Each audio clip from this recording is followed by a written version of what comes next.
Nagpayag naman ng taus-pusong pagbati at paghanga si Marlon Nightmare Tapales, dating Unified World Champion, para kay Takuma Inoue matapos ang impresibong panalo nito laban niyan kay Nasukawa. Sa isang maikli ngunit makahulugang mensahe, sinabi ni Tapales na congratulations Takuma Inoue, great fight and perfect game plan. Ang komento ni Tapales ay nagpakita ng mataas na respeto mula sa isa sa mga veteranong boksingero ng Pilipinas, lalo na't minsang nakarap niya sa ring ang nakakatandang kapatid ni Takuma, ang undisputed super bantamweight champion na sina Uya Inoue. At ayon sa mga taga-Masid, ang mensaheng ito mula kay Tapales ay nagpapatunay sa pagkilala ng kanyang kapwa elite fighters sa disiplina, composure at mahusay na paghahanda ni Takuma. Ang perfect game plan na tinutukoy ni Tapales ay tumutukoy sa malinaw na estratehiya na ipinakita ni Takuma mula sa timing ng mga counters, pagdepensa hanggang sa pagkuha ng kontrol sa mga critical na mga rounds. Ipinakita ni Takuma mga kwento ang maturity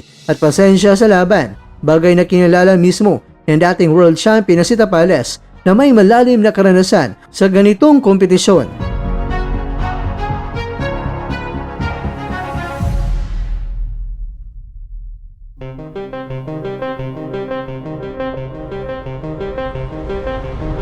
Mga kakwento, sa panahon ng mga mainit na debate tungkol sa scoring ng laban, ang mensahe ni Tapales ay nagsilbing paalala ng sportsmanship